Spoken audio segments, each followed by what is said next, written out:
चालं पङ्गुलयते गिरिं यत्कृपातमहं वन्दे परमानन्दमाधवम्। सर्ववेदान्तसिद्धान्त गोचरं तमगोचरं गोविन्दं परमानन्दं सद्गुरुं प्रणतोऽस्म्यहम्।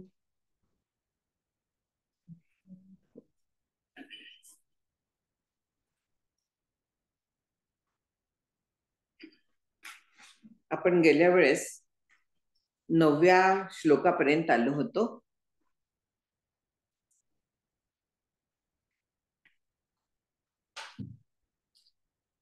आधी आपण पाहिलं होतं की मुक्ती मिळवण्यासाठी प्रयत्न करायचा जो शहाणा असतो, विद्वान असतो, श्रोत्री असतो, त्याने काय करायचं तर मुक्तीच्यासाठी देशिक म्हटलाय, महांतम देशिकम समुपेत्य, म्हणजे जो अत्यंत महान आहे, ज्याने थोडक्यात श्रोत्रिय ब्रह्मनिष्ठ दयाळू असे जे श्री गुरु आहेत त्यांना शरण जावं, आणखीन त्यांच्या उपदेशाच्या साह्याने चित्ताची एकाग्रता करावी, प्रयत्न करावा, साधना करावी.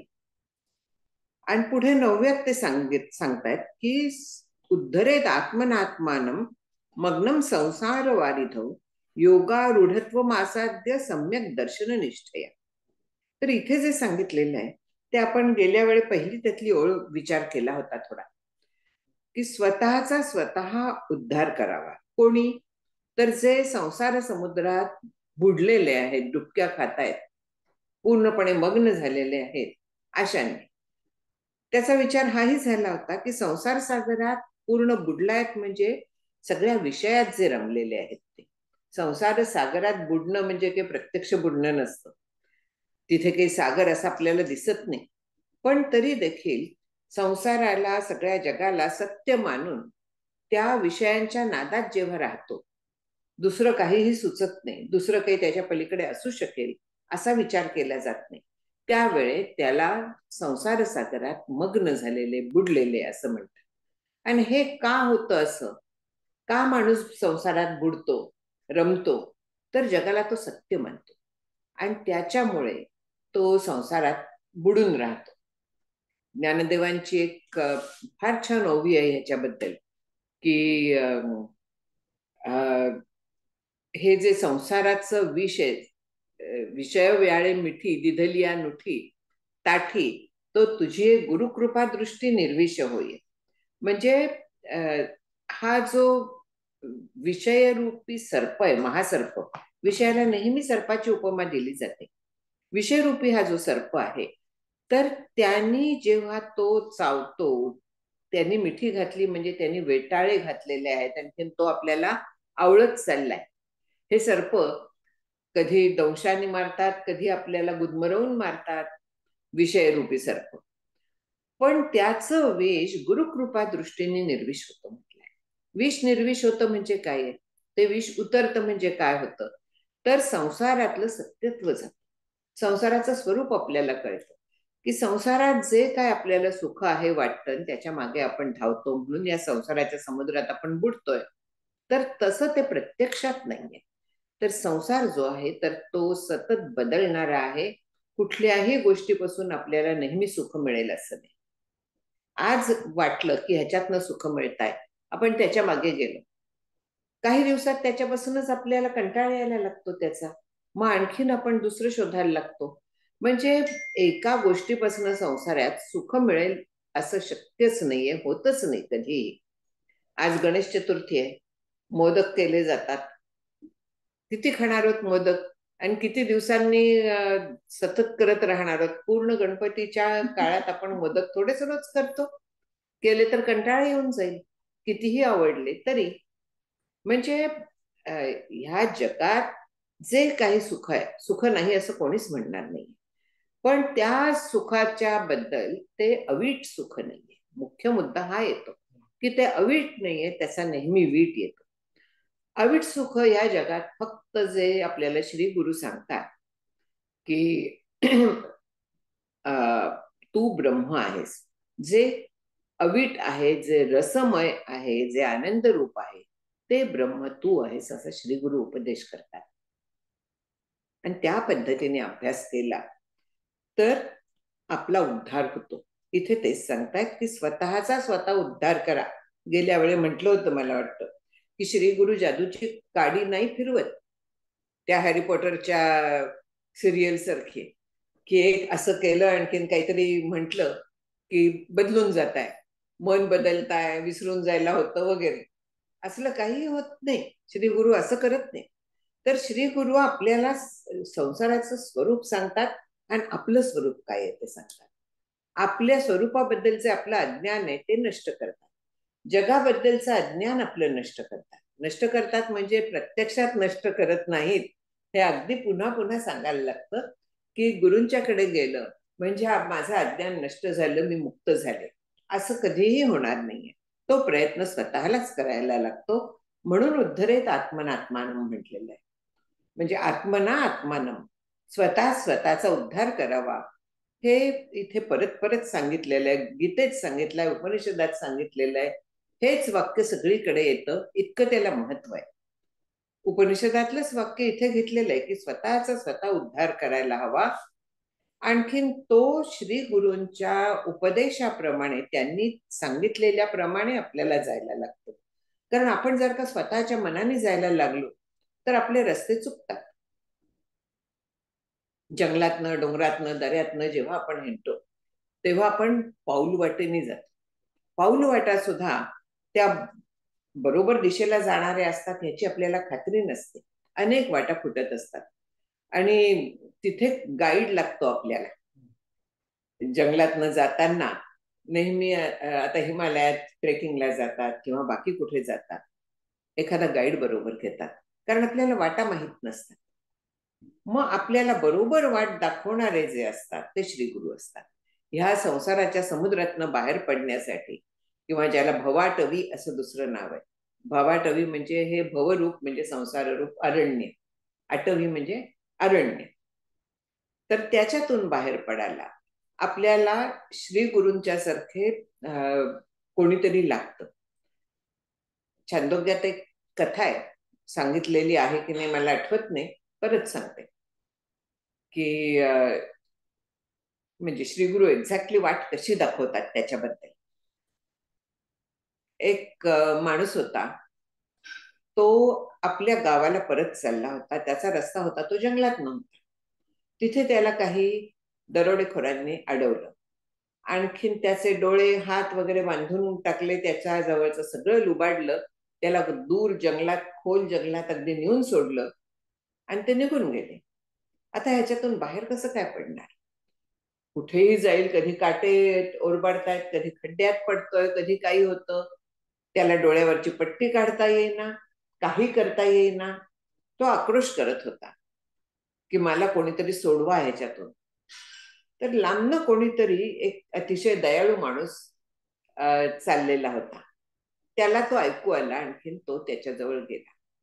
त्याने बघितलं, त्याच्या डोळ्यावरची पट्टी सोडली, हात सोडले, मोकळा केला त्याला.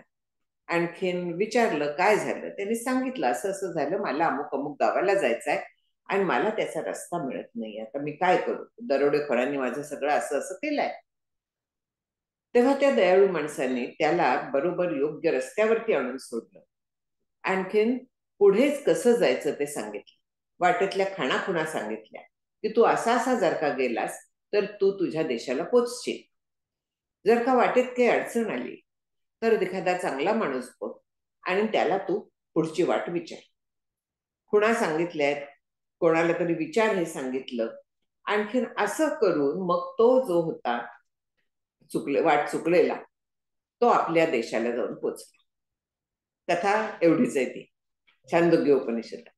याचा अर्थ काय होतो की आपण असे वाट चुकलोय, आपले दृष्टी साफ नाहीये, आपल्याला जे सगळं अरण्य दिसतंय म्हणजे जग जे दिसतंय, तर त्याच्यातनं आपण आपटतोय, अनेक तऱ्हेचे आपल्याला धक्के बसतायत, ओरबाडले जातोय कशा कशाने, सगळ्या बाजूने दुःख होत आहे.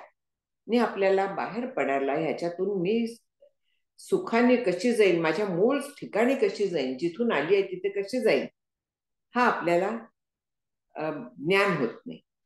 मग हे ज्ञान होत नसल्यानंतर आपल्याला वाटायला लागतं की हे मला ज्ञान पाहिजे, मला जायचं आहे तिथे. अशी जेव्हा अंतःकरणात तळमळ निर्माण होते त्यावेळे ती हाक दयाळू सद्गुरूंपर्यंत पोचते आणि ते येतात, आपल्या दृष्टीवरचं जे आवरण असतं ते दूर करतात, आपल्याला नवी दृष्टी देतात, जगाकडे पाहिजे. म्हणजे जगाचं स्वरूप आपल्याला समजावून सांगतात, आपलं स्वरूप समजावून सांगतात. आणखीन हे करून काय पद्धतीने अभ्यास कर, काय पद्धतीने तुझी त्या ध्येयाकडे वाटचाल आहे ते आपल्याला सांगतात. ते आपण त्या रस्त्याने जायचं आहे. आणि ते हेही सांगतात की जर का रस्त्यात काही अडचण आली, मी तिथे नसलो थोडक्यात, तर जे माझ्यासारखे दुसरे असतील त्यांचं मार्गदर्शन तू दे. असाच उपदेश तैत्तरीयात पण केलेला आहे. तिथे वेगळ्या पद्धतीचं आहे की शिक्षावल्लीमध्ये जेव्हा श्री गुरु शिष्याला शिक्षण पूर्ण झाल्यावर निरोप देतात, तर तेव्हा सांगतात की जगात कसं वाढ. अनेक पद्धतीने सांगितलेलं आहे काय काय कर. आणखीन हेही सांगितलंय की जे आमच्यासारखे दुसरे असतील त्यांना आमच्यासारखाच मान दे, आणखीन त्यांचा उपदेश स्वीकार. कसं जायचं, काही अडचण आली त्यांना विचार, हे सांगितलेलं आहे. श्री गुरु असं कधीही म्हणत नाहीत की मीच तेवढा थोर. दुसऱ्यांकडे जे खरोखरी योग्य असतील त्यांच्याकडे अवश्य जा म्हणून ते सांगतायत. मी नसलो तर त्यांचं मार्गदर्शन घ्यायला अडचण नाही हेही सांगतात ते. म्हणून त्यांना दयाळू म्हणतात. असे दयाळू जे श्री गुरु असतात, तर अशांचा इथे मागे जे म्हटलंय ना महांतम देशिकम म्हणून, तर अशांचा उपदेश घ्यावा, आणखीन स्वतःचा उद्धार करून घ्यावा. योगारूढत्वम असाध्य सम्यक दर्शन निष्ठया. म्हणजे योगारूढ होणं याचा अर्थ काय? योगावर आरूढ होणं. योगावर आरूढ होणं म्हणजे काय, तो घोडा आहे का आरूढ व्हायला? योगावर आरूढ व्हायचं, योग म्हणजे जोडणं. जोडण्याची जी जीवाला ब्रह्माशी जोडण्याची जी प्रक्रिया आहे, ती प्रक्रिया स्वीकारून त्याप्रमाणे वागणं. चित्ताची एकाग्रता, ध्यान म्हणूया किंवा नाम म्हणूया, सगळ्याच्या सहाय्याने आपल्या चित्ताची एकाग्रता होत जाते. आणि ही चित्ताची एकाग्रता होत जाणं, त्या पद्धतीने साधना करणं, याला योगारूढ होणं म्हणतात. अंती शेवटी त्या तत्वावरती जाऊन पोचणं हे पूर्णत्व आहे तिथे. आणि त्यासाठी सम्यक दर्शन निष्ठया उत्तम पद्धतीने, सम्यक म्हणजे पूर्णपणे, आणि दर्शन आहे आपलं अद्वैत दर्शन, त्याच्याशी पूर्ण निष्ठा ठेवायची. म्हणजे बाकीची जी अनेक मतं असतात, कन्फ्युजिंग असतं, मी ह्या रस्त्याने जायचं का त्या रस्त्याने जायचं, श्री गुरूंनी सांगितलेलं असतं त्यावेळी नीट ऐकलेलं नसतं, आणि त्यामुळे आपल्या मनातल्या मनात गोंधळ होतो, किंवा ऐकलेलं असलं तरी आपल्याला नीट समजलेलं नसतं. मग प्रश्न कसा विचारू, अशा पद्धतीचं मनात शंका येते. प्रश्न विचारायचे असतात श्री गुरूंना. आपल्याला जर का कळलेलं नसलं तर आपण निश्चित प्रश्न त्यांना विचारायचे असतात. आणि असं विचारून आपण नक्की काय करायचं आहे ह्याचा विचार त्यांच्याकडनं घ्यायचा असतो, समजून घ्यायचं असतं. आणि नंतर अत्यंत श्रद्धेने त्यांनी जो उपदेश केलेला आहे त्याच्यावरती निष्ठा ठेवायची असते. जेव्हा मनात शंका येतात त्यावेळी आपण तसा अभ्यास करू शकत नाही. हा फार मोठा मुद्दा येतो की श्रद्धा जर का नसली गुरुवाक्यावरती तर आपण भरकटतो, म्हणजे मनात संशय राहतात, आणखीन आपलं चित्त एकाग्र होऊ शकत नाही. हे जे योगारूढत्व असाध्य म्हटलंय आणि सम्यक दर्शन निष्ठया, त्या अद्वैत दर्शनावरती, त्या वेदांत शास्त्रावरती आणि श्री गुरु वाक्यावरती पूर्ण निष्ठा पाहिजे, 100% निष्ठा पाहिजे की हो हे असंच आहे, ज्या अर्थी त्यांनी सांगितलेलं आहे त्या अर्थी ते असंच आहे. कारण त्यांना माझ्याकडनं काही नकोय, ते माझ्याकडनं काही पैसे मागत नाहीयेत. मी सांगतोय मला इतके दिलेस तर मी तुला सांगेन वगैरे, अशा पद्धतीचं तिथे काहीही नाहीये. ते केवळ आपल्या कल्याणाची इच्छा मनात बाळगून आपल्याला उपदेश करीत असतात. आणि त्यांचा उपदेश नाही स्वीकारायचा, तिथे नाही निष्ठा ठेवायची, तर कोणावरती ठेवायची मग? म्हणून सम्यक जो शब्द आहे, सम्यक म्हणजे पूर्णपणे, निश्चितपणे, संशयरहित असं वेदांत शास्त्रावरती आणि श्री गुरूंवरती निष्ठा ठेवायची. शास्त्रावरची निष्ठा पण अत्यंत आवश्यक आहे. कारण वेद सांगतात की अद्वैत आहे, वेद सांगतात तू ब्रह्म आहेस. अरे कसं शक्य आहे? असा आपल्याला असंभावना नावाचा दोष त्याला शास्त्र म्हणतं. म्हणजे संशय येतो थोडक्यात, की जे हे सांगतात ते बरोबर नाही.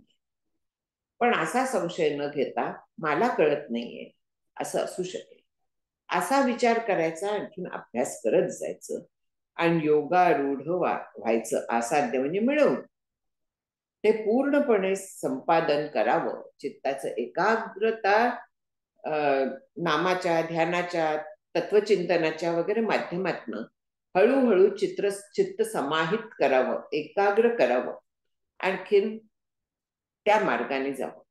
आपलं अभ्यासात बाकीच्या होतं चित्त एकाग्र, आपलं कथा कादंबऱ्या वाचनात वगैरे सगळ्यात बाकी होतं, पण इथे होत नाही. का नाही होत आता हाही प्रश्न येतो. इथे होत नाही. ध्यानात आपल्याला बसवलं, आपल्याला नामाला बसवलं, 100 विचार येतात. कारण आपण संसारवारी मग्न असतो, संसार समुद्रात मग्न असतो. तिथल्या सुखाची आपल्याला आठवण होते आणि पुन्हा पुन्हा तिथनंच सुख मिळवायचं आपल्या मनात विचार येतो.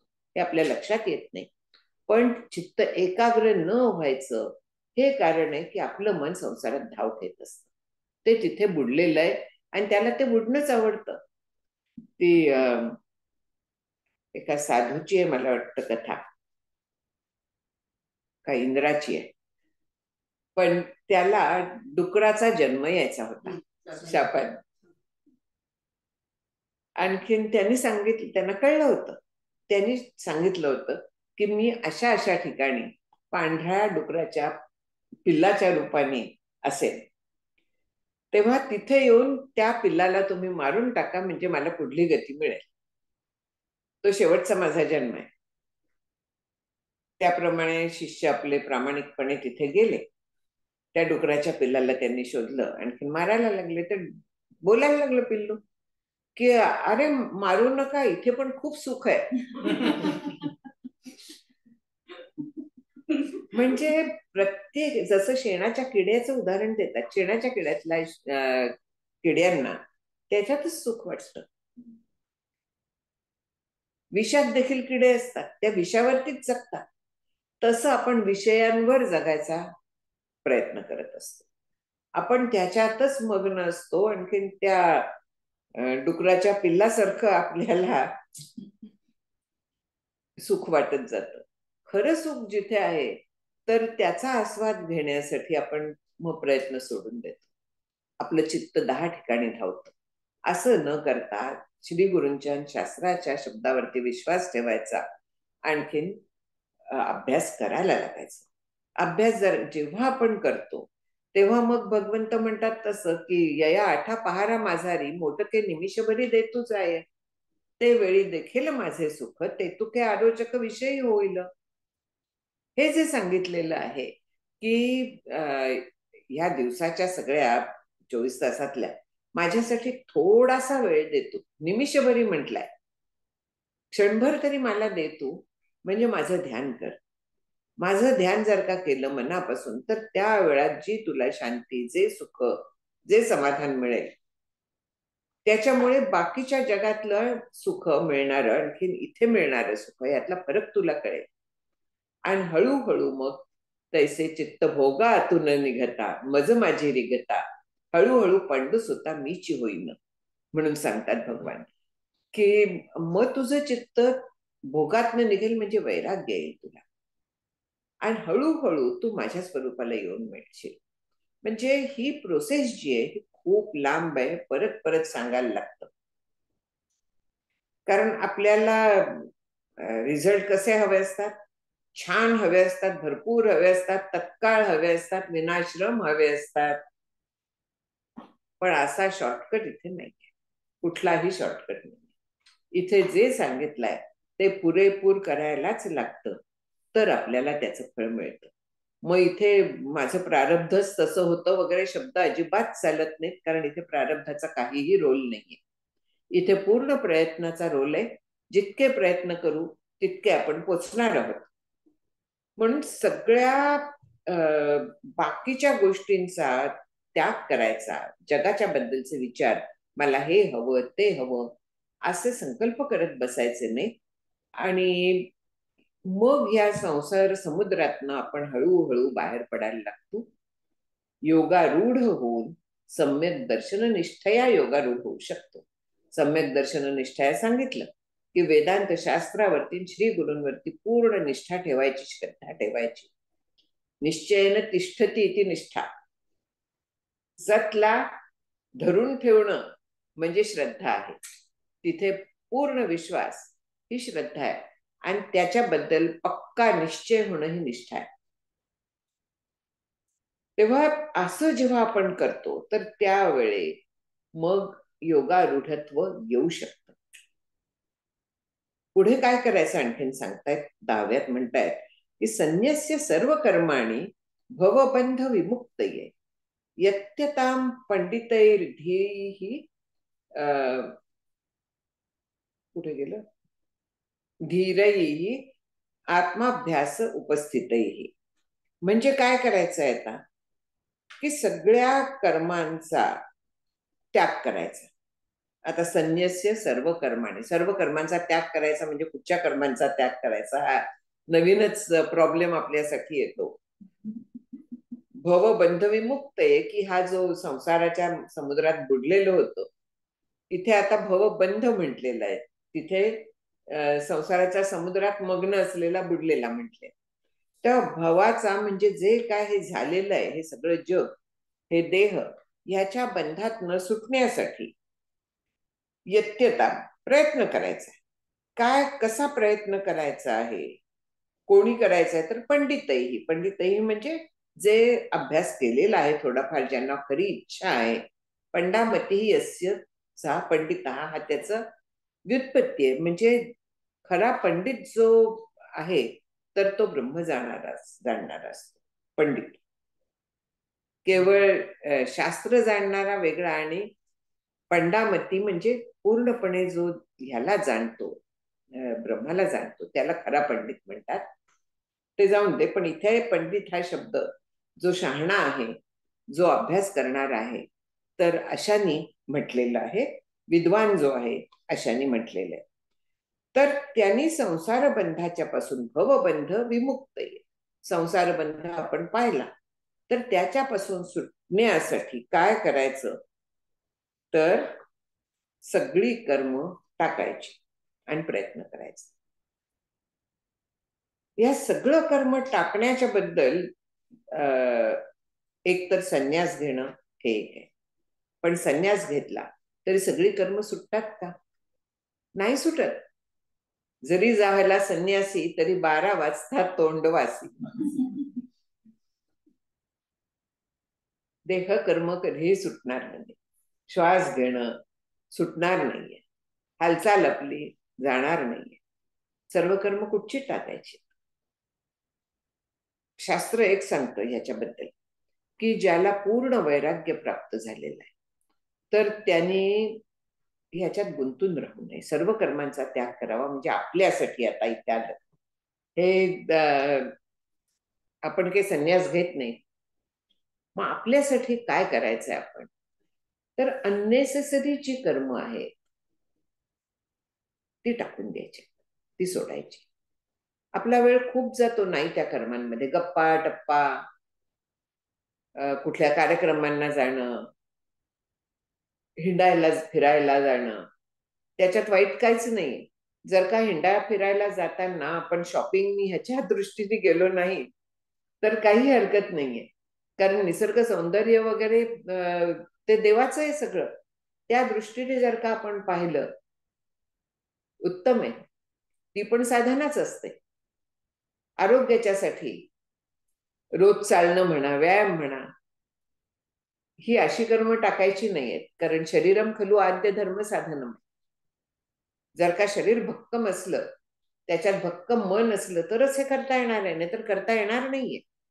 म्हणून सर्व कर्म टाकायची म्हणजे आपली जी सकाम कर्म असतात, ज्याच्यात व्यवसाय कर्म येत नाही, कारण ते जीवनाला आवश्यक आहे, कुटुंबाच्या पोषणासाठी आवश्यक आहे, ते सकामच असणार आहे. पण सकाम कर्मांचा त्याग करायचा.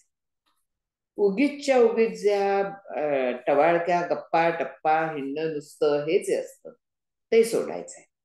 आणखीन अवेलेबल जो काही आपला वेळ असतो त्याचा उपयोग करायचा. आपल्याला खूप वेळ असतो, हे पुन्हा पुन्हा सांगायला लागतं की आपल्या मनाला खूप वेळ मिळतो, पण आपण तो नसत्या विचारात घालवतो. विचार हे कर्म आहे. केवळ शरीराने कर्म केलेलं नसतं, मन पण कर्म करत असतं. आणखीन ही मनाची जी कर्म आहेत, उगाचच्या उगाच जी आपलं मन धावत असतं, त्याला आवरायचं, नामाला लावायचं. काम करत असताना आपल्याला नक्की करता येतं, पण आपण काय करतो, सिनेमातली गाणी ऐकत बसतो काम करताना. त्याच्याऐवजी प्रवचन ऐकता येतं जर का हवंच असलं तर, नामस्मरण करता येतं. कामं करत असताना कुठची तरी गाणी ऐकणं, काहीतरी करणं, याच्यात काहीच अर्थ नाहीये. म्हणून सर्व कर्माणी म्हणजे सगळी जी आपली सकाम कर्म आहेत त्या कर्मांचा, आणखी नसती कर्म जे आहेत, उपद्व्याप जे आहेत, त्या कर्मांचा त्याग करायचा. हे आपल्यासाठी आहे. शास्त्र सांगतं ते शास्त्र आजच्या घडीला आपण पूर्णपणे नाही अंमलात आणू शकत, कारण आपण संन्यास घेऊ शकणार नाही. जे आहे तर ते संन्यासाच्या सारखं ते रिझल्ट देईल असं कसं करायचं हे आपल्याला संत शिकवतात. हे श्री गुरूंनी सांगितलेलं आहे, जे आजवर किंवा संतांनी जे बाकी सांगितलेलं आहे. तुकाराम महाराज असं म्हणतात की ठाईची बैसोनी करा एक चित्त, आवडे अनंत आळवावा. आपल्याला मार्ग दाखवलाय, सगळ्यांनी दाखवलेला आहे, त्या मार्गाने जाणं हे आपलं काम आहे. म्हणून सगळी कर्म सोडायची, संन्यस्य म्हणजे मनाने बाकीची सगळी सोडायची, पूर्णपणे निष्काम कर्म जी असतील ती करायची. मदत करायला लागली अवश्य करायची, सगळी कामं करायची, पण त्याच्यात हे मी केलं ऐसे न म्हण. कुठचंही कर्म कर्तृत्वाच्या भावनेने नाही करायचं. मी करतेय, माझ्यामुळे झालं, हे सगळं सोडायचं. त्याच्या मागचा मग मी आत्ता ह्याला मदत केली आहे, याने मला मदत केली पाहिजे, माझ्या अडचणीला करेल, ही जी आपली भावना असते सकाम आहे. हे ती मदत नुसती नाहीये, ती काहीतरी हेतू मनात ठेवून आहे. तेव्हा असे उपद्व्याप हे सगळे थांबायचे. संन्यास सर्व कर्माणी, सगळी कर्म टाकायची म्हणजे ह्या पद्धतीने आपल्याला कर्म त्याग आहे. समर्थांनी दासबोधात संसारिकाचा त्याग कसा असतो तेही सांगितलेलं आहे. मला एक्झॅक्ट ओळी आठवत नाहीये, पण संसारिका त्याग येणे प्रकारे ऐसा, अशा तऱ्हेने केलाय की वेळाच्या दृष्टीने, आवडीच्या गोष्टींच्या मागे धावण्याच्या दृष्टीने, आता इकडे यायचं म्हणजे घरातलं बाजूला ठेवून यायला लागतं की नाही, ऐकायला बसायचं घरातल्या घरात, तरी सुद्धा आपल्याला दोन कामं बाजूला ठेवून किंवा लवकर उरकून असं बसायला लागतं की नाही, काहीतरी सोडून देऊन बसायला लागतं की नाही. त्याग असा आपला असतो. त्याग असतो, पण आपला त्याग आपल्या मनाला मुरड घालण्याचा असतो. आणखीन हा संसारिकाचा त्याग आहे. अशा पद्धतीने कर्मांचा त्याग आपल्यासाठी आहे. उपद्व्याप करायचे, कर्म करायचे नाही, हा आपला त्याग आहे. आणखीन असा त्याग करायचा, संन्यासे सर्व कर्माणी भवबंध विमुक्त ये, भवबंधाची मुक्तता, त्याच्यातून सुटण्यासाठी हा त्याग केला की सगळा अवेलेबल वेळ आपल्याला इकडे लावता येतो. आणि मग आत्माभ्यास करायचा. आत्म्याचा अभ्यास म्हणजे काय? आत्म्याचा अभ्यास काय आत्म्याचं पुस्तक आहे अभ्यास करायला? आत्म्याचा अभ्यास म्हणजे मी आत्मा आहे हे मनात ठेवायचं आहे. आत्म्याच्या मुळे मला बोलता येत आहे, मला चालता येत आहे, मला सगळं जे काय करता येत आहे ते आतमध्ये चेतन तत्व आहे, ज्याला मी आत्मा म्हणतेय, त्याच्यामुळे हे सगळं शक्य होत आहे. दुसऱ्या भाषेत त्याच्या सत्तेवरती माझे सगळे व्यवहार चालतात. त्याच्या सत्तेवरती म्हणजे त्याचं अस्तित्व आहे म्हणून. लोहचुंबकाचं जे नेहमी उदाहरण दिलं जातं की लोहचुंबक आहे म्हणून लोखंड आकर्षित होतं. लोहचुंबक तिथे काहीही करत नाही स्वतः, पण तो आहे म्हणून ते लोखंडाचे कण आकर्षित होतात. तसा आत्मा आहे म्हणून इंद्रिय काम करतात, ती चेतन वाटतात, मन चेतन वाटतं. हा मनात जाणीव ठेवायची.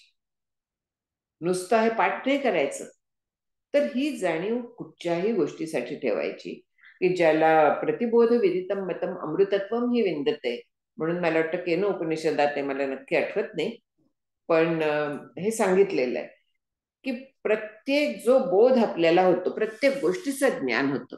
आता मी हे शब्द वाचतेय, ते कशाच्या जोरावर वाचतेय? माझ्या डोळ्यांनी दिसताय म्हणून, वाणीने बोलता येत आहे म्हणून? अजिबात नाही. ह्या सगळ्याच्या मागे ते तत्व आहे, ते चेतन तत्व आहे. आणि त्या चेतन तत्वाच्या मुळे मला वाचता येत आहे, मला बोलता येत आहे, मला विचार करता येतोय. बुद्धी त्याच्यामुळे काम करते, मन त्याच्यामुळे काम करतं, स्मृती त्याच्यामुळे काम करते. प्रत्येक गोष्ट, स्मृती हा बुद्धीचा धर्म आहे. सगळ्या गोष्टी त्याच्यामुळे काम करतायत. मला बसता येत आहे, त्याच्यामुळे बसता येत आहे. जर का बॅटरी चालली नाही कॉम्प्युटरची, काय होतं? कॉम्प्युटर बंद पडतो, त्याला मग इलेक्ट्रिसिटी जोडायला लागते. आमच्या इथे वीज फार जाते, मग काय करायचं? बसा, पॉवर बँक वगैरे तरी घेऊन. म्हणजे मागे काहीतरी तिथे चैतन्य देणारं म्हणूया, ताकद देणारं, जे आपल्याला एलिजिबल करेल, एनेबल करेल, असं काहीतरी जे लागतं, ते तत्व आत्मा आहे. त्या आत्म्याच्यामुळे आपल्याला आपलं अस्तित्व आहे, आपल्याला दिसतं, कळतं, सगळं त्याच्यामुळे आपलं होतं. हे सगळं प्रत्येक गोष्ट लक्षात घ्यायची. आनंदाच्या प्रत्येक क्षणी तो आनंद रूप आहे म्हणून मला आनंदाचा आस्वाद घेता येतोय. ज्ञानाच्या वेळेस तेच आहे, अस्तित्वाच्या बद्दल तेच आहे की ते तत्व तसं आहे म्हणून ह्या सगळ्या घटना घडतायत. हा आत्माभ्यास आहे, याला आत्म्याचा अभ्यास असं म्हणतात. की ते आहे म्हणून हे सगळं चाललेलं आहे. त्याच्या सत्तेवरती असा शब्द आहे, म्हणजे त्याच्या अस्तित्वामुळे. त्याचं अस्तित्व आहे म्हणून माझं अस्तित्व आहे, म्हणून मला ज्ञान होत आहे, म्हणून मला आनंद होतोय. ते जर का तत्व नसलं तर हे काही होणार नाहीये. म्हणून आत्माभ्यास करायचा आहे, अखंड त्या आत्मज्ञानाच्या बद्दल विचार करायचा आहे. खाताना मला जेव्हा चव लागते, ती कशामुळे लागतेय? ते ज्ञान आहे. ते ज्ञान त्या ज्ञानरूप आत्म्याच्यामुळे होत आहे. हात हलतोय, तोंडापर्यंत जातोय, त्या ज्ञानरूप आत्म्याच्यामुळे. त्याच्या किंवा प्राणांना शक्ती देणारं ते तत्व आहे. आपल्याला कुठच्याही पद्धतीने विचार करता येतो, एकच एक विचार करायची गरज नसते. कुठच्याही हालचालीच्या मागे ते प्राणतत्व आहे. आणखी प्राणतत्वाला प्रेरणा देणारा, त्या प्राणांचा प्राण असा शब्द वापरलेला आहे. म्हणजे प्राण हे एनर्जीचे सोर्स आहे. त्या प्राणाला एनर्जी कुठून मिळते? पॉवर हाऊस कुठलं आहे मूळचं? ते आहे तिथे. म्हणजे सगळं जे प्राणांचा प्राण, डोळ्यांचा डोळा, डोळ्याच्या मागे ताकद त्याची आहे. हे आपण प्रत्येक गोष्ट करताना जर का लक्षात ठेवलं तर त्याला आत्माभ्यास असं म्हणता येतं. मी आत्मा आहे, मी ब्रह्म आहे, हा विचार हा आत्माभ्यासाचा आहे.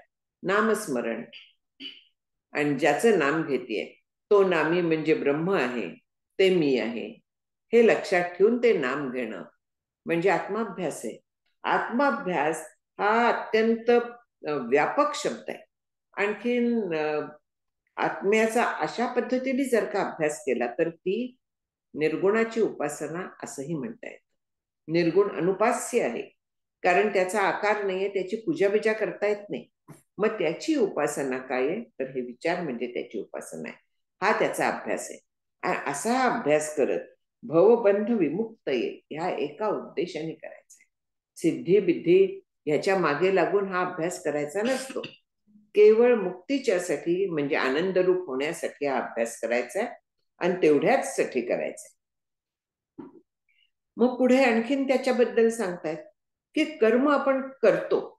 आता इकडे सांगितलं की सगळी कर्म जी आहेत तर त्यांचा संन्यास घ्यावा म्हणजे कर्म करू नये. कर्म कशासाठी आपण करायची असतात? जी काय कर्म करतो आपण ती कशासाठी आहे? चित्तसे शुद्ध ये कर्म न तू वस्तू उपलब्ध ये वस्तू सिद्धीर विचारेण न किंचित कर्म कोटिभी. 11वा सांगतो. हा एक फार प्रसिद्ध श्लोक आहे या ग्रंथातला. शंकराचार्यांचा हा जो विवेक चूडामणी म्हणून त्यांनी अगदी शेवट लिहिलेला ग्रंथ आहे असं म्हणण्यात येतं. आणि शेवट लिहिलेला असल्यामुळे त्यांनी अगदी बिगारीतल्यापासून ते टॉप पर्यंत त्याला नेऊन सोडण्याची ह्या ग्रंथात व्यवस्था आहे. परिपूर्ण ग्रंथ आहे. म्हणून ते इथे काय सांगतात की कर्म आपण करतो ते कशासाठी करायचं आहे? तर चित्ताची शुद्धी होण्यासाठी करायचं. चित्त शुद्ध. माझं चित्त काय अशुद्ध आहे काय? प्रश्न आपल्याला येतो की नाही? मी काय वाईट आहे का? अजिबात वाईट नसते. पण कुठेतरी मनात वाईट विचार येऊ शकतात. हातनं चुका होऊ शकतात. काहीतरी आपण हे असं करायला नको होतं, मी असं बोलायला नको होतं वगैरे ह्या पद्धतीने आपलं होतं. असं जेव्हा होत आहे तेव्हा याचा अर्थ की माझं ते चुकलेलं आहे म्हणजे शुद्धी नाहीये. मग शुद्धाच्यासाठी त्या शुद्धीसाठी काय करायचं? घासायचं. जे अशुद्ध असतं कपडा मळलेला असला आपण पाण्याने धुतो, साबण लावतो, भांडी आपण अशीच घासून काढतो. मग चित्ताला पण घासायचं आहे. कसं घासायचं? कर्माने. एक अशीच मी फार वर्षांपूर्वी जेव्हा मी मासिक वगैरे सगळं वाचत असे तर तेव्हा एक गोष्ट वाचली होती पण ती लक्षात राहून गेली समोर. एक माणूस होता तर त्यांनी एक जाहिरात वाचली. काय होती ती जाहिरात? की तुमचं अंतःकरण स्वच्छ करून मिळेल. तो म्हणाला चला आपण जाऊया, आपलं अंतःकरण साफ होईल, बरं वाटेल. म्हणून गेला तो. तिथे त्याचं अंतःकरण काढलं, ते स्वच्छ केलं आणि पुन्हा आतमध्ये बसवलं. त्यांनी आभार मानले आणि बाहेर आला. बाहेर आल्यानंतर त्याला जाणवलं की जो पूर्वी मी वैरी समजत होतो त्याला मी आता हसून नमस्कार करतोय. जे मला पूर्वी वाटत होतं तसं आता मला काहीच राग येत नाहीये, द्वेष वाटत नाहीये. आधी त्याला ठीक वाटलं पण नंतर कंटाळा आला त्याला. ते पुढलं जाऊन दे. पण संकल्पना लक्षात घ्या की आपलं अशुद्ध अंतःकरण म्हणजे काय असतं? आपण भेदबुद्धी असते. कोणाला कसं बघतो? शत्रू म्हणून बघतो, मित्र म्हणून बघतो, हा माझ्या वाईटावर टपलाय वगैरे वगैरे ह्या पद्धतीने आपण बघत असतो. तर हे सगळं गेलं पाहिजे. प्रत्येक जीव जो आहे तो त्या ईश्वराचं रूप आहे या पद्धतीने आपण जायचं. असं जर का आपण जायला लागलो तर हळूहळू चित्त शुद्ध व्हायला लागते. जे कर्म आहे ते निष्काम जर का करत राहिलो, वाट्याला आलेलं सगळं कर्म जे आपल्या वाट्याला आलंय ते उत्तम करायचं आहे. त्याच्यात टाळाटाळ करायची नाही. हे परत परत सांगायला लागतं की जेव्हा आपण कर्म सोडा म्हणतो की निष्काम कर्म करा, मग कसं शक्य आहे? जर का आम्ही स्पर्धा वगैरे नाही केली तर आम्हाला काही इन्सेंटिव्हच नाहीये, मग कसं काय आम्ही करायचं ह्या जगात? हे सगळे प्रश्न असतात. पण जेव्हा आपण ही ईश्वरी आज्ञा, विद्यार्थी म्हणून माझं कर्तव्य, आई म्हणून कर्तव्य ह्या पद्धतीने कर्म करायला लागतो तेव्हा ती जास्त चांगली होतात. स्पर्धा जेव्हा मनात असते तेव्हा कुठेतरी मला वरचढ व्हायचं आहे, मी अमुक करायचं आहे, अशा पद्धतीने आपण जातो. पण हे माझं काम आहे ह्या पद्धतीने जर का गेलो तर आपलं मन शांत राहतं आणि आपण जास्त वरती जाऊ शकतो. ह्याच्यात खेळात वगैरे जिंकायचं असतं, जिंकण्यासाठी खेळायचं ह्याच्यात प्रश्न नाहीये, पण ते खेळणं खेळताना दुसऱ्याच्या बद्दल मनात हे आणायचे नाहीत, वाईट विचार आणायचे नाहीत. खेळण्यातला आनंद आहे, खेळणं हे माझं काम आहे, मी देशासाठी खेळतोय म्हणा, माझ्या टीमसाठी खेळतोय म्हणा, आणि त्या पद्धतीने आपला सगळं कौशल्य एकवटून खेळला तर परत चुका न होता त्याला खेळता येतं. हे निष्काम कर्म आहे. आपल्या वाटेला आलेलं सगळं कर्म जे आहे ते उत्तम करायचं आहे, बस. फक्त त्याच्यातनं अपेक्षा ठेवायची नाही. आम्हाला सांगायचं नेहमी की नापास झालीस काही हरकत नाही, पण अभ्यास केला होतास ना, तुझं काम तू केलं होतंस ना, मग रिझल्ट काय येईल तो येऊन दे, मार्क कितीही मिळून दे, हरकत नाही. म्हणजे मागे तू पहिलंच आलं पाहिजे पेक्षा तू तुझं काम केलाय की नाही, तू अभ्यास केलाय की नाही, एवढंच. प्रत्येक बाबतीत आहे हे. मनापासून स्वयंपाक केलायस ना, मग विस्मरण होऊ शकतं, कधीतरी मीठ राहू शकतं, तिथे वाईट वाटून घ्यायचं कारण नाहीये, घालायचं परत. पण त्यांनी मला छान झालंय म्हटलंच पाहिजे ही अपेक्षा ठेवायची नाही. हे निष्काम कर्म करत गेलं की चित्त शुद्ध होत जातं.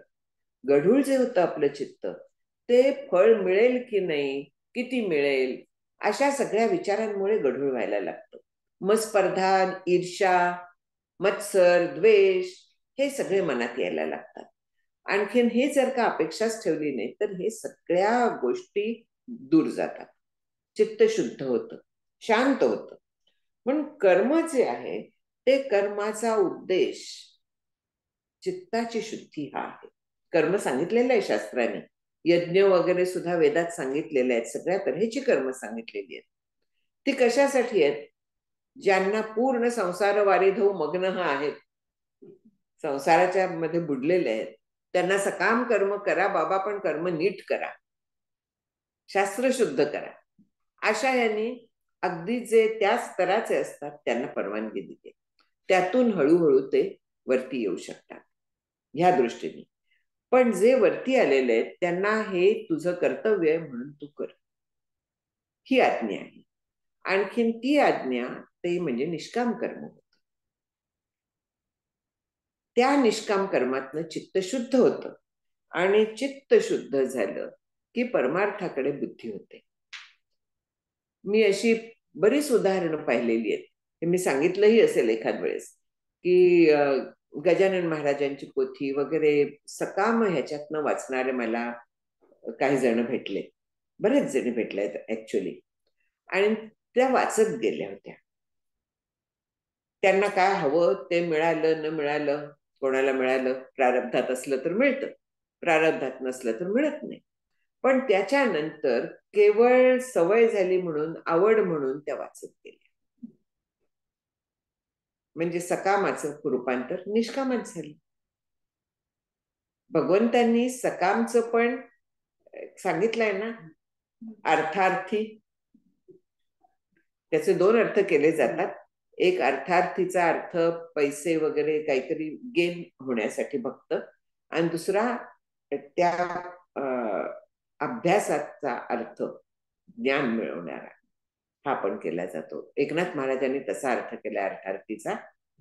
तर ते राहून दे, आपलं आपण जे चाललं होतं आपलं ते भक्ताच्या बद्दल, की अशा यांनी ज्यांनी अभ्यास केला त्या पोथीचा निष्काम, त्यांना खरोखरीच परमार्थाकडे बुद्धी झाली हे बघितलेलं आहे. आणखीन अभ्यासाला लागले पुढे, इतका अभ्यास त्यांनी केला, प्रयत्न इतका केला की श्रीगुरूंचा लाभ झाला, त्यांना पुढे गेला. म्हणजे सकामातून निष्कामातून चित्तशुद्धीद्वारा ईश्वर कृपा, गुरु कृपा हे सगळं होतं. हे प्रत्यक्ष बघितलेलं आहे मी, माझी खात्री होतीच. पण आता हे सांगायला मला मिळालं उदाहरण, की एक नाही, अशा मी 5-6 जण पाहिलेली आहेत की अशा सकामतेतून निष्कामाकडे जातात. म्हणून भगवंत म्हणतात की उपासना करायची, मागायची तर माझ्याकडे मागा. सकाम भक्ती हरकत नाही, भक्तीच करताय ना, माझीच करताय ना, सकाम करा. पण जेव्हा आपण निष्काम करायला लागतो त्यावेळेस चित्ताची शुद्धी हे फळ आहे. सकाम करतो तेव्हा ज्याच्यासाठी करतो ते फळ मिळू शकतं, पण निष्काम जेव्हा करतो तेव्हा फळ मिळतच, आणि ते चित्ताची शुद्धी हे आहे. ही ईश्वराची व्यवस्था आहे. आणि ही चित्ताची शुद्धी झाली की आपण पुढे जाऊ शकतो, श्रीगुरूंचा लाभ होतो. पण कर्म जे करायचं ते चित्ताच्या शुद्धीसाठी करायचं, वस्तू मिळवण्यासाठी नाही. वस्तू म्हणजे काय, ह्या अशा वस्तू नाही.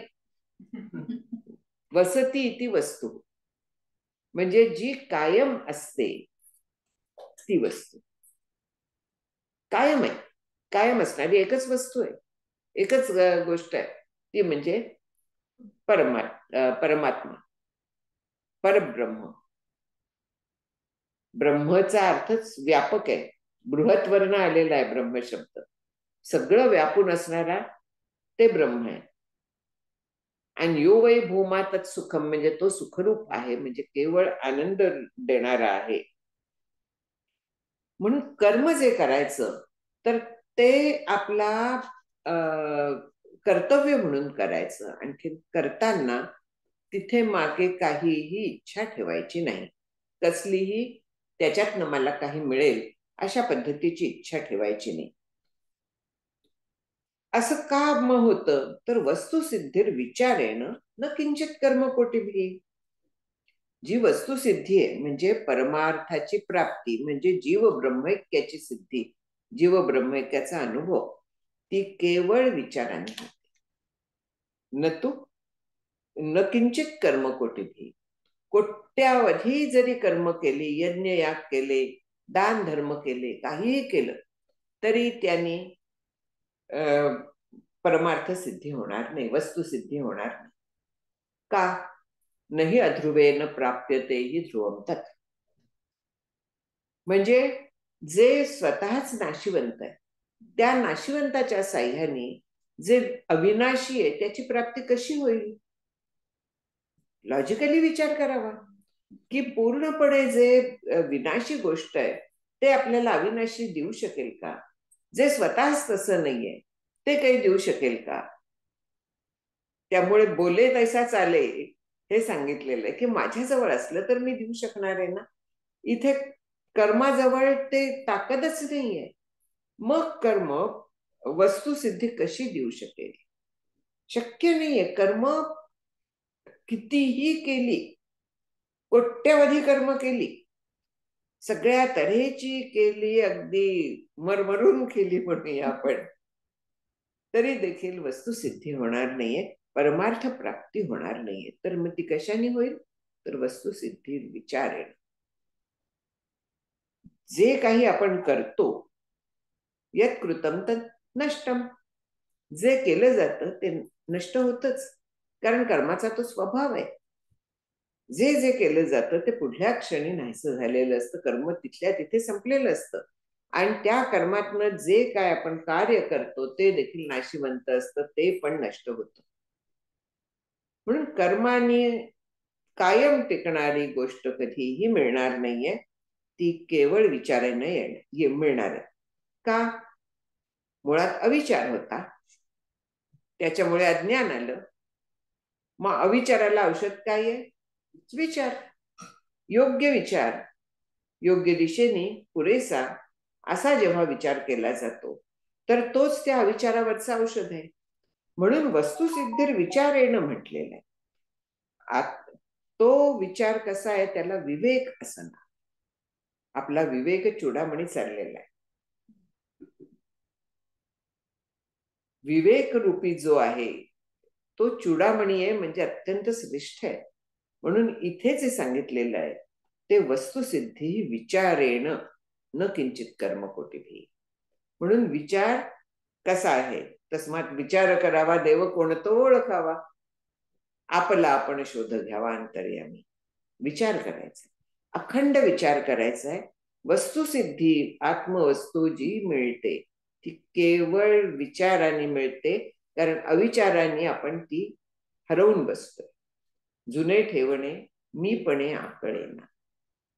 मी स्वतःला कोणीतरी वेगळी समजायला लागले, मी आहे, देह सत्य आहे असं मानायला लागले, आणि म्हणून मी माझं स्वरूप विसरले. जुने ठेवणे म्हणजे जे माझं ओरिजिनल रूप आहे, जुनं जे खजिना म्हणा काही म्हणा, ते मला न कळायचं कारण मी स्वतःला वेगळी समजायला लागले. आणि वेगळी समजत असल्यामुळे त्या मीपणामुळे मी ते विस्मरणात गेलाय. अविचार झालेला आहे. स्वतःला वेगळं समजणं, जगाला सत्य समजणं हा अविचार आहे. आणि हा अविचार केवळ विचाराने जाऊ शकतो. अविचार कर्माने जाणार आहे का? शक्य नाहीये. विचार आपण जर का पाहिलं तर अविचार हा कर्माने कधीही जाणार नाही. अविचाराला एकच उपाय आहे की योग्य तो विचार करणे. पण वस्तुसिद्धी जी आहे ती केवळ विचाराने होणार आहे. कितीही कर्म केली, कितीही केली तरी त्यांनी होणार नाही, हे इथे स्पष्ट सांगितलंय. इथे विवेक आणि विवेक बस, ते एकच उपाय आहे. म्हणून पुढच्या श्लोकात म्हणतायत की सम्यक विचारतः सिद्धा रज्जु तत्वावधारणा भ्रांतोदित महासर्प भय दुःख विनाशिनी. उदाहरण देत आहेत इथे की रज्जूवरती सर्प, नेहमीप्रमाणे आला सर्प, पण उदाहरणाला तो छान आहे उदाहरण द्यायला, की रज्जूवरती सर्प भासला, एखाद्याला भ्रम झाला, त्याच्यामुळे महाभय निर्माण झालं की काय विषारी सर्प आहे, केवढा मोठा आहे, काळाभोर दिसतोय, नक्की अगदी काय ते धामण नाही, सॉरी, ती बिनविषारी असते, असेल एखादा, जाऊन दे, नाग वगैरे असा कोणीतरी असला पाहिजे आणि तो मला चावणार. मण्यार काळी असते आणि अत्यंत विषारी असते, काठीसारखी लांब लचक अशी पडलेली असते ती. आणखी नाग असतात, तेही काळे वगैरे असतात, पिवळे असतात, वेगवेगळे असतात.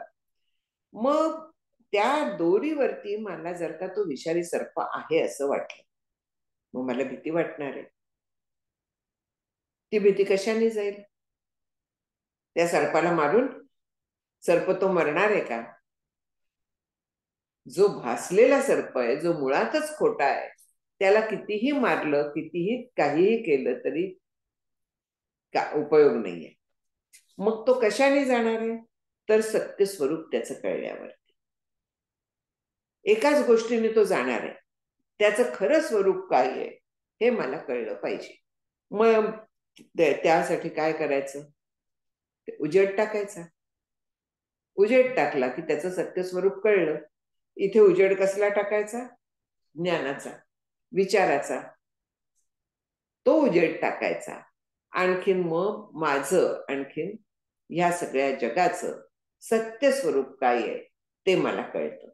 आणि ते कळल्यानंतर मरणाचं जे महाभय आहे ते जातं.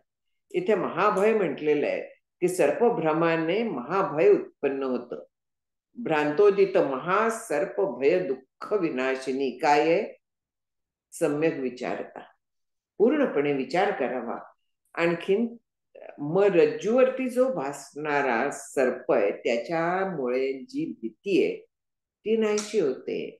तसं संसार सर्प भग्न दर्प केला जेणे, म्हणून श्री गुरूंच्या ह्याच्यात आहे स्तुतीमध्ये, मला वाटतं दासबोध किंवा आत्मारामात आलेलं आहे समर्थांचं, संसार सर्पू भग्न दर्पू केला जेणे, श्री गुरूंची स्तुती. संसाराचा सर्प आहे, संसार रूपी सर्प आहे, जो त्या सत्य ब्रह्मावरती मला भासायला लागला. मग सत्य ब्रह्माचं स्वरूप कळायचं तर त्याच्यावरती ज्ञानाचा प्रकाश पडला पाहिजे, म्हणजे विचाराचा प्रकाश पडला पाहिजे. तर तो जो भ्रमरूपी संसार आहे त्याचं मला स्वरूप कळून जाईल. तो जाणार नाहीये, तो तसाच राहणार आहे, पण त्याचं मला स्वरूप कळणार आहे. मृगजळ दिसतच राहतं जरी त्याचं स्वरूप कळलं तरी, ते नाहीसं होत नाही. तो सर्प नाहीसा होतो कारण तो भ्रमाचा दुसरा प्रकार आहे, तो नाहीसा होतो. त्याला आपण त्या खोलात शिरायचं नाहीये शास्त्राच्या. पण मृगजळाचा जो भ्रम असतो, तर तो जरी भ्रम आहे कळलं, तिथे पाणी नाही कळलं तरी ते पाणी जोपर्यंत सूर्य तापतोय, जोपर्यंत तिथे जमीन कोरडी आहे, तोपर्यंत दिसत राहणार आहे. किंवा पाण्यात आपण काठी टाकली, ती काठी सरळ आहे आपल्याला माहिती आहे, तरी ती वाकडी दिसतच राहणार आहे. रूळ एकमेकांना मिळाला तसं वाटणारच आहे, जरी आपल्याला माहिती असलं तरी. पण ज्याला माहिती नाही तो काय म्हणेल, तिथे भेटलेले आहेत रूळ, मग कशी गाडी जाईल वगैरे प्रश्न पडू शकतात त्याला, ज्याला माहितीच नाहीये काही. आपल्याला हा भ्रम होतो की शेजारची गाडी चालायला लागली की आपलीच गाडी चालायला लागते असं वाटतं. हे सगळे भ्रम होतात. आणखीन विचार केला तर आपल्याला कळतं की हे काही खरं नाहीये, पण तरी तो भ्रम होतच राहतो. तरी भ्रम होतो म्हणजे तसं आपल्याला भास तो होतच राहतो, त्या गोष्टी दिसतच राहतात. पण त्यांचं सत्य स्वरूप कळल्यामुळे उलट आपण त्यांची मजा घेतो की कसं आहे बघ, काय गंमत आहे बघ, मृगजळ किती सुंदर दिसतं बघ. अशा ह्याने आपण त्याची मजा घेऊ शकतो. तसं संसाराच्या बद्दल होतं की या सर्पाचं जेव्हा रूप आपल्याला कळतं, खरा नाहीये, तो दिसत राहतो, पण मला त्याचा त्रास होत नाही, उलट मला त्याची मजा घेता येते. मजा घेता येते म्हणजे काय मस्त, काय प्रारब्ध आहे. जसं तुकाराम महाराजांनी हे केलं होतं की गाढवावरनं धिंड काढली, तेव्हा त्यांनी अशाच पद्धतीने केलं होतं की बघ कशी मजा येते म्हणून माझ्या याची, प्रारब्धाची. दुःख होईन असं होतं. हा फार मोठा आहे. आपल्याला दुःख जे होतं ते आपल्या अज्ञानामुळे होतं. आणखीन मग संसाराचं खरं स्वरूप कळलं, माझं स्वरूप कळलं की दुःखाचा लवलेश उरत नाही, केवळ आनंद राहतो. याच्यासाठी हा विचार करायचा, विवेक चूडामणी सारखा ग्रंथ अभ्यासायचा, आणखीन तो स्वतःला लावून घेत राहायचा. त्यात जो विचार दिलेला आहे त्याप्रमाणे आपण विचार करत राहायचं. इथे 12 श्लोक आपले यावेळी झालेले आहेत. इकडे आपण पाहिलं की संसाराचं स्वरूप काय आहे, आणखीन त्याचा कसं काय आपण ते बदलू शकतो. म्हणजे संसार नाही बदलणार, पण आपलं मन कसं बदलू शकतो, आपली त्याच्याकडे बघण्याची दृष्टी कशी बदलू शकतो, याचा आपण विचार केला. पुढलं आता मंगेश दादा सांगतीलच. माझं जे काय राहिलं असेल तर ते पूर्ण करतील. तो काय, मला त्याच्याबद्दल काळजी अजिबात नाहीये. सुखात त्यामुळे मी विसरते. हरिओम. काही प्रश्न असले याच्यावरती तर विचारू शकता. मला ती दासबोधातली ओवी इतकी सार्थ वाटते इथे. कुठची? पहिल्या चरणी आठवते, संसार त्याग न करता प्रपंच उपाधी न सांडिता जनामध्ये सार्थकता विचारायची. अगदी खरं, अगदी पूर्ण विषय त्याच्यात. अगदी अगदी बरोबर आहे.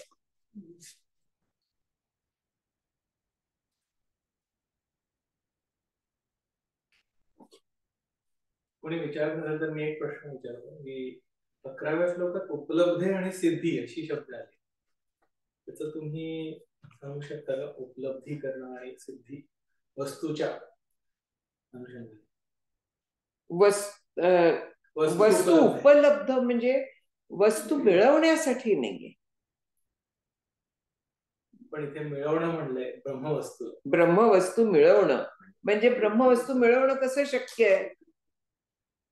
मला कळलं की प्रश्न कशासाठी आलाय, हे स्पष्टीकरण पाहिजे होतं. आणखी ब्रह्मवस्तू जी आहे ती प्राप्ताची म्हणूया आपण, ते अप्राप्त नाहीये, ते आपलं स्वरूप आहे. त्यामुळे ते मिळवायचं नसतं वास्तविक पाहता. ती म्हणजे मी आहेच, पण आपल्याला माझं स्वरूप स्वतःचं वेगळं वाटतं आणि म्हणून मला ते मिळवावं वाटतं. नेहमीचं उदाहरण आहे, चष्मा आहे जवळ, कधी गळ्यात असतो, कधी कपाळावरती असतो, आणि मी गावभर चष्मा शोधते. मग कोणीतरी येतं आणि सांगतं, अगं तुझा चष्मा तुझ्या कपाळावरती आहे, जरा बघ, तुझ्याच जवळ आहे. तसं आपलं होऊन जातं की आपलं स्वरूप आपल्याला आपलं आहेच, ते कुठून आणायचं नाहीये, पण आपण ते उपलब्ध नाही असं समजतो.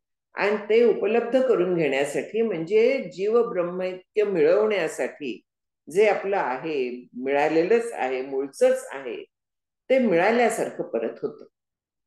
हे हरवतं एक एक गोष्टी. हरवल्यानंतर आपण असंच शोधत बसतो, पण असतं आपल्याच जवळ. पर्सच्या कुठच्या तरी कोपऱ्यात जाऊन बसलेलं असतं माझं पुष्कळ वेळा, आणि मग ते मिळत नाही. त्या पर्समध्ये ढिगभर वस्तू असतात, म्युझियम. त्या सगळ्या गोंधळात मला मिळत नाही ते, पण आहे माझ्याजवळच ना. ते मला कुठून आणायचं नाहीये वेगळं, माझं माझ्याजवळ आहे. मग तरी मी का शोधते, तर हरवल्याचा मध्ये भास होतो म्हणून. तसा आत्मा म्हणजे मी नाही असं वाटत असतं, आणि म्हणून ते ती मिळवण्यासाठी, त्याची उपलब्धी व्हावी, प्राप्ती व्हावी, ह्यासाठी मी प्रयत्न करत असते. पण प्रत्यक्ष वस्तुसिद्धी म्हणजे मी पदार्थच तो आहे, म्हणजे मी ब्रह्मच आहे, हे विचाराने कळतं. वस्तुसिद्धी जे म्हणालास ते, हा फरक त्याच्यात आहे. थँक्यू. विचार प्रश्न. आज आपण चित्तशुद्धीचा खूप विचार केला, तर चित्तशुद्धी झाली एकदा की झाली, पुन्हा विचलित होत नाही का? 2 स्टेप्स फॉरवर्ड 1 स्टेप बॅकवर्ड म्हणतात तसं होत का? अशी एक वेळ येते की झालं, आता ह्याच्या पुढे असं मी कधीच नाही म्हणणार की असं मी करायला नको हवं होतं किंवा हे नसतं केलं तर बरं झालं असतं. अशी वेळ येते का की चित्त पूर्ण शुद्ध आहे? अशी वेळ येते, पण थोडस मागे पुढे सुरुवातीला होत. एकदम म्हणजे मी निष्काम कर्म आज केलं की उद्या चित्त शुद्ध झालं, अशा पद्धतीचं होत नाही. त्याला तेवढा काळ जायला लागतो. जितकं चित्त अशुद्ध असेल तितका जास्त काळ लागतो त्याला. आपली भांडी असतात तांब्या पितळेची, ती जर का जास्त काळी झालेली असली तर त्यांना किती वेळा घासायला लागतं, आणि जर का ती वापरातली असली तर एकदा घासून पुरतं. बरोबर आहे? तसंच चित्ताचं आहे. जर का मलिन अतिशय झालेलं असलं तर आपल्याला ते शुद्ध करायला जास्त प्रयत्न लागतात. मग ती भिंतीवरची गणितातली पाल किंवा ही असते ना, 2 फूट चढते आणि 3 फूट मागे येते, असं सुद्धा होऊ शकतं. किंवा मग हळूहळू मग 3 फूट चढायला लागते आणि 2 फूट मागे येते, मग 4 फूट चढायला लागते. हळूहळू हे सगळं होत जातं, पण शेवटी ते होतं. जर का आपण नेटाने प्रयत्न केला तर निश्चित होणार आहे. निराश न होता, स्वतःला सारखं दोषी न ठरवता, नाही मी हे साधणारच आहे, नाही मला आत्ता इच्छा झाली की मला हे हवाय म्हणून मी करायला गेले काम, नाही करायचं. मी अपेक्षा केल्या, नाही करणार आता अपेक्षा. हे पुन्हा स्वतःला बजावायला लागतं, 100 वेळा बजावायला लागतं. एकदा हे करून पुरत नाही. आणि असं हळूहळू हळूहळू मग त्या चित्ताच्या शुद्धीचा देखील एक आनंद असतो, एक वेगळी शांती असते, त्याचा आपल्याला अनुभव येऊ शकतो. पण हे इतक्या सहजतेने होणारी प्रोसेस आहे की आपल्या ते लक्षात येईल असं नाही, पण त्याचा निकाल, आपल्या रिझल्ट आपल्याला दिसायला लागतो. परमार्थाच्या प्राप्तीच्या दृष्टीने प्रयत्न आपले जास्त वाढायला लागतात, जास्त डीप मध्ये जायला लागतात, आणि मुख्य आपली बुद्धी सूक्ष्म होते. पुष्कळ गोष्टी कळत नाहीत. ह्या न कळायला कारण चित्ताची अशुद्धी हे एक आहे. म्हणजे एक चित्त अशुद्ध असणं, आणखीन बुद्धी सूक्ष्म नसणं. सूक्ष्म का नाही? स्थूलात रमते म्हणून. जी स्थूलात म्हणजे जगातल्या गोष्टीत विषयात रमणारी बुद्धी असते ती स्थूल असते. आणखीन जी सूक्ष्म परब्रह्माच्या दृष्टीने विचार करायला लागते ती हळूहळू सूक्ष्म होते. ती सूक्ष्म होण्यासाठी मला विचारला होता प्रश्न की कशी सूक्ष्म होईल. म्हटलं अभ्यास आणि निष्काम कर्म, चित्तशुद्धी, चित्तशांती, यांनी बुद्धी सूक्ष्म होते. आणि मग आपल्याला न कळे ते कळो, येईल उगले नामे या विठ्ठले एकाची आहे, उपासना आहे तिथे. उपासकांची सूचना उपासना उपासना हे कशासाठी समर्थ सांगतात? या दृष्टीने येते की आपलं चित्त शुद्ध होत जातं, शांत होत जातं आणि बुद्धी सूक्ष्म होते. मग सूक्ष्म बुद्धी त्या सूक्ष्म तत्वाचा वेध घ्यायला समर्थ होते. वस्तुसिद्धीर विचार येणं, तसा विचार करायला समर्थ होते.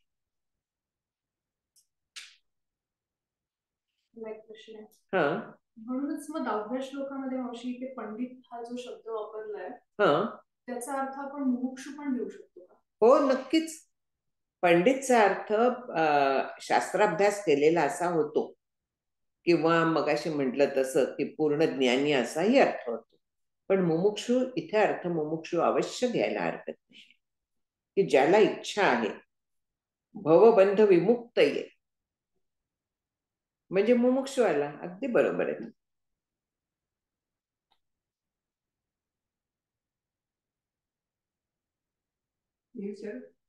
हा, बोला ना.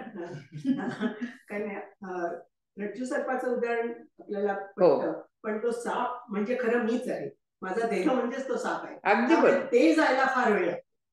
तर ते कसं करायचं, especially when you are old like मी.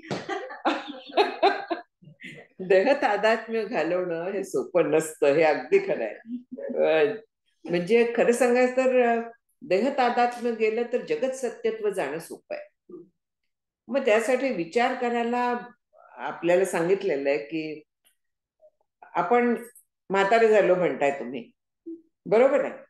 मग हा, देह म्हातारा झाला. पण मग असे म्हातारे झालेले देह जाताना, म्हणजे काय म्हणूया, प्राणोत्क्रमण झालेले आपण किती वेळा बघितलंय आयुष्यात, अनेक वेळा पाहिलंय. मग त्यावेळे काय जातं, आणखीन काय राहतं, तो राहतो ना, तरी तो गेला असं आपण का म्हणतो? म्हणजे तो म्हणजे देह आहे का? हा विचार सातत्याने करायचा. विचाराने म्हणजे हा जर का आपण सतत करत राहिलो की मी देह नाही, जे काय चाललंय ते देहाचं चाललंय, हा विचार जर का ठेवला तर हळूहळू ते देहतादात्म्य कमी होतं. आणि मी जात नाहीये, मी कायम आहे, मी मरणार नाहीये, हा विचार ठेवायचा. मग भीती जाते. मरणापेक्षा दुःखाची किंवा लोकांना त्रास होईल याची भीती जास्त वाटते. आपण मेलं जग बुडालं.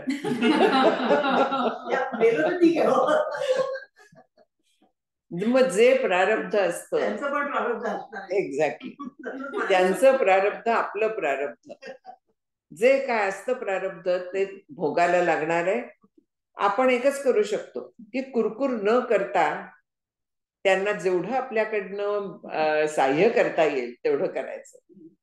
मग अंथरुणावरती आपण, मला कंटाळायला, माझ्याकडे कोणी बघत नाही, कोणी भेटायला येत नाही वगैरे जे असतं ते करायचं नाहीये. नामस्मरणात आपण आनंदात राहायचं. असं झालं तर होऊ नये ही सगळ्यांचीच इच्छा असते, पण हे प्रारब्ध आहे शेवटी. आणि मग या काळात कसं वागायचं ते महत्वाचं आहे. त्याच्यासाठी मग नामस्मरणासारख्या गोष्टी, शांतपणे स्वीकार प्रारब्धाचा, हा महत्वाचा आहे. जर का ते शांतपणे स्वीकारलं तर लोकांना त्रास होत नाही, त्यांना करायचाही कंटाळा येत नाही. आपण जर का सारखं कुरकुरत राहिलो, दोष देत राहिलो, आय उई करत राहिलो तर करणाऱ्या लोकांना कंटाळा येतो, तो नाही येऊन द्यायचा आणि आपण हे दुःखी होतो. त्याच्याऐवजी शांतपणे जर का प्रारब्ध स्वीकारलं, नामस्मरणात किंवा ब्रह्माभ्यासात आपलं चित्त ठेवलं, देहाचा विचार केला नाही, तर काहीही प्रॉब्लेम येणार नाही. तिथं हा एकमेव उपाय आहे, विचार.